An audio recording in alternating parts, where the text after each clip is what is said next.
एक समृद्ध नगर में सुजात नाम का एक युवक रहता था।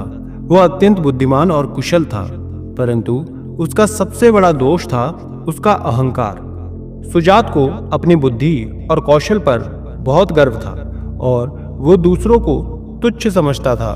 एक दिन उसने सुना कि भगवान बुद्ध नगर में आए हैं। सुजात को उत्सुकता हुई कि वो बुद्ध से मिले और अपनी बुद्धि का प्रदर्शन करे।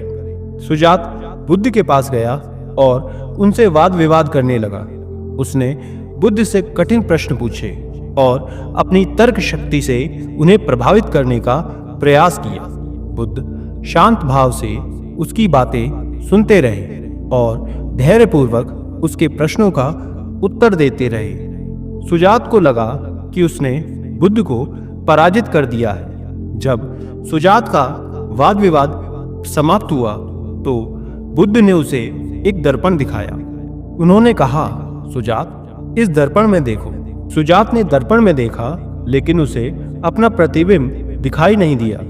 उसने बुद्ध से पूछा, भगवान, मुझे इस दर्पण में कुछ दिखाई नहीं दे रहा है।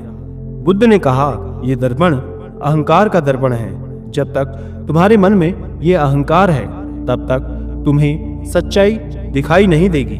अहंकार तुम्हारे मन को धुंधला कर देता है और तुम्हें दूसरों को देखने से रोकता है। सुजात को बुद्ध की बात समझ में आ गई। उसे एहसास हुआ कि उसका अहंकार उसकी सबसे बड़ी कमजोरी है। उसने बुद्ध से पूछा, भगवान, मैं अपने अहंकार को कैसे दूर कर सकता हूँ? बुद्ध ने पूछा, अहंकार को दूर करने का सबसे अच्छा तरीका है विनम्रता। दूसरों के प्रति विनम्र बनो और उसकी बातों को ध्यान से सुनो। अपनी बुद्धि और कौशल का उपयोग दूसरों की सेवा करने के लिए करो, न कि उन्हें नीचा दिखाने के लिए। जब तुम दूसरों की सेवा करोगे तो तुम्हारा अहंकार धीरे धीरे कम हो जाएगा। सुजात ने बुद्ध की सलाह का पालन किया। उसने दूसरों के प्रति विनम्र बनना शुरू कर दिया और अपनी बुद्धि का उपयोग दूसरों की सहायता करने के लिए करने लगा। धीरे धीरे उसका अहंकार कम होने लगा और उसे अपने जीवन में शांति और संतोष का अनुभव होने लगा। एक दिन सुजात ने बुद्ध से कहा, भगवान, अब मुझे समझ में आ गया है कि अहंकार कितना हानिकारक है। आपने मुझे अहंकार के दर्पण से सच्चाई दिखाई और विनम्रता का मार्ग दिखाया। मैं आपका आभारी हूँ। बुद्ध ने मुस्कुराते हुए कहा, सुजात, तुमने स्वयं ही अपना मार्ग खोजा है। मैंने तुम्हें केवल मार्गदर्शन दिया। याद रखना, विनम्रता ही सच्ची शक्ति है।